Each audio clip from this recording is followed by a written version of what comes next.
All my dear friends, good morning to all. இன்னைக்கு காலையில் tiffin தோசையும் கொண்டக்கடலை குருமாவும் சாப்பிட்டாச்சு. மதியத்துக்கு சுரைக்காய் வாங்கிட்டு வந்தாங்க அத்தை. அதை தான் கூட்டு பண்ணலான்னு சொல்லிட்டு கட் பண்ணிகிட்ருக்கேன். பொடியாக சின்ன சின்னதாக கட் பண்ணிட்டேன், தோலெல்லாம் உரித்து. நெக்ஸ்ட்டு இப்போது கூட்டு பண்ண ஸ்டார்ட் பண்ணலாம். காலையிலே தோசை ப்ளஸ் இட்லி கொண்டக்கடலை எல்லாம் செஞ்சாச்சு. கூட்டுக்கு ஃபஸ்ட்டு இப்போ அடுப்பை பற்ற வச்சுட்டேன். குக்கர்லேயே நம்ம ஒரு 3 இல்லை 4 விசில் செய்யலாம். ஃபஸ்ட்டு எண்ணெய் ஊற்றிக்கோங்க. நம்மளுக்கு எண்ணெய் ஒரு 3 இல்லை 4 குழம்பு, அந்த சின்ன குழம்பு கரண்டி மாதிரி, அந்த கரண்டியில் ஒரு 4 ஸ்பூன் எண்ணெய் விட்டுக்கிட்டேன். நெக்ஸ்ட்டு கடுகு ப்ளஸ் உடைஞ்ச உளுந்து அது இருக்குது பார்த்திங்களா, கடுகு கூட நம்ம எப்போவுமே நான் கடுகு கூட இதை வைப்பேன். அதையும் போட்டுட்டு அது நல்லா கொஞ்சம் பொரியட்டும். கடுகு லைட்டாக பொரியணும். அந்த உடச்ச இதெல்லாம் போட்டிருக்கல்ல, அதெல்லாம் பொரிந்த பிறகு நெக்ஸ்ட்டு அஞ்சரை பெட்டியை பாருங்கள். இது எல்லாமே இப்படி தான். ஒரு 2 மட்டும் எம்டியாக இருக்குது, அது போடணும். நெக்ஸ்ட்டு வெங்காயம் போட்டுட்டேன். நெக்ஸ்ட்டு கருவேப்பிலையும் காஞ்ச மிளகாவும் கிள்ளி கருவேப்பிலையும் போட்டிருக்கேன். போட்டு கொஞ்சம் நல்லா வதக்கி விடுங்க. ரொம்ப வதங்கணும்னு அவசியம் இல்லை, நார்மலாக வதங்கினாவே போதும். ஒரு சைடு சாப்பாடு வெந்துட்டுருக்கு, இன்னொரு சைடு இப்படி கூட்டு செய்யலாம் அப்படின்னு சொல்லிட்டு வதக்கிட்டுருக்கேன். சாப்பாடு கொஞ்சம் சிம்மில் தான் வச்சுருக்கேன். சாப்பாடை கொஞ்சம் வதங்கிறதுக்காக உப்பு போட்டுருக்கேன். கொஞ்சம் நல்லா வதங்கணும்ல, அதனால் கொஞ்சம் உப்பு போட்டிருக்கேன். வதங்காமல் இருந்தாலும் கொஞ்சம் வெதன்னு வரும், அதனால் வதங்கட்டும்.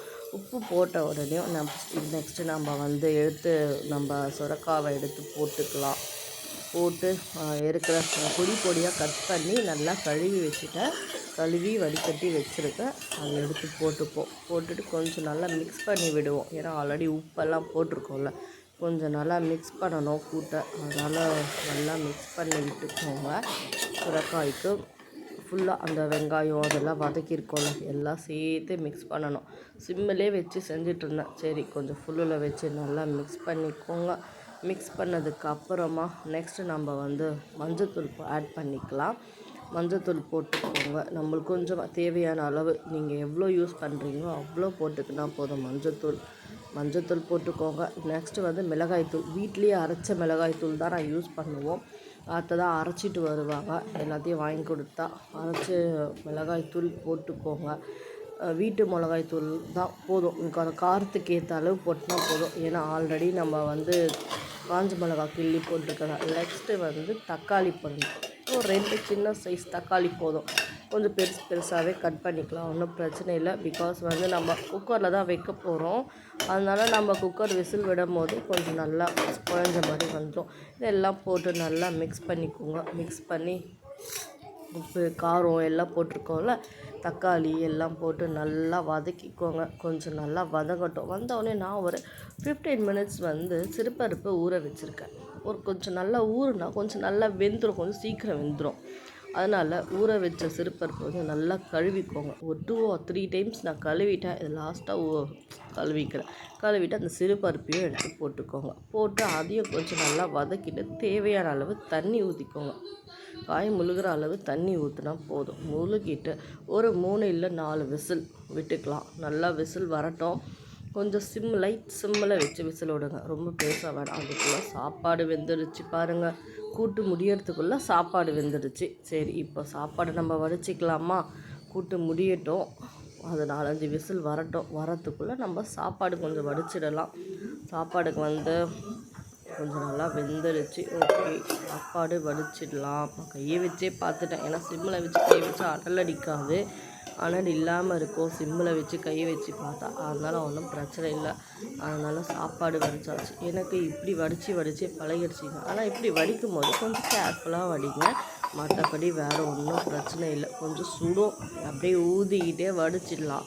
வடிச்சிட்டா நம்மளுக்கு கை ரொம்ப சூடெல்லாம் படாது. நான் எப்பவுமே ஷிங்க்கு அது கொஞ்சம் டிஸ்டன்ஸ் தள்ளி தான் வடிப்பேன். ஏன்னா வடிக்கும் போதே கொஞ்சம் தண்ணி போகிறதால கொஞ்சம் டிஸ்டன்ஸ் தள்ளி தான் நான் சாப்பாடு வடிப்பேன். நம்ம கூட்டு செய்கிற கேப்பில் பார்த்திங்களா, சாப்பாடும் வெந்துடுச்சு. அவ்வளோதான். 2 சைடும் 2 செஞ்சுட்டா நம்மளுக்கு ஈஸியாக வேலையாக முடிஞ்சிடும்ல. நெக்ஸ்ட்டு இப்போ கூட்டு விசில் வந்துருச்சிங்க. 4 விசில் வந்தோடனே கூட்டை ஓப்பன் பண்ணி பார்ப்போம். ஓகே. எல்லாமே ஒரு 95% நல்லா வந்திருக்கு, நல்லா வெந்திருக்கு. இப்போ கடைசியாக நம்ம என்ன பண்ணுறோம்னா, மெயின் இன்க்ரீடியன்ஸாக வந்து ஃப்ளேவர் கொடுக்கறதுக்காக தேங்காய் தேங்காய் அப்புறம் 1/4 டீஸ்பூன் வந்து சீரகம், 1/4 டீஸ்பூன் வந்து மிளகு, இது 3த்தையும் நல்லா அரைச்சி, கொஞ்சம் ரொம்ப மைய அரைக்காமல் கொஞ்சம் திட்டி திட்டியாக அரைச்சி அதையே ஊற்றிக்கோங்க. ஊற்றிட்டோன்னா நம்ம டிஷ் ரெடி. கூட்டு நல்லா ரெடி ஆகிடுச்சி ஃப்ளேவராக. இந்த வெயிலுக்கு ஏற்ற மாதிரி கூட்டு சூப்பராக இருக்குங்க. நம்ம கம கம நல்லா வாசனையாக வருது. நம்ம சீரகம், மிளகு இதெல்லாம் அரைச்சி ஊற்றவே சூப்பராக வாசனை வருது. நீங்கள் பார்க்கும் போதே தெரியும், நான் கிளறும் போதே தெரியும் நல்லா வெந்திருக்குன்னு. இன்றைக்கி நம்ம வீட்டில் என்னென்ன சமையல் பார்க்கலாம் வாங்க. சுட சுட சோறு வடித்தோம்மா. நெக்ஸ்ட்டு வந்து அத்தை வந்து அது விசில் வர கேப்பில் கொஞ்சம் நேரம் கேப் விட்டு அதில் பாவக்காய் பொரியல் பண்ணிட்டாங்க. நெக்ஸ்ட்டு வந்து வெயிலுக்கு இதமான தயிர் இருக்குது, அதை வச்சுப்போம். நெக்ஸ்ட்டு என்னது, சுடு தண்ணி. எப்போவுமே சுடு தண்ணி தாங்க குடிப்போம், வெயிலாக இருந்தாலும் சரி மழையாக இருந்தாலும் சரி.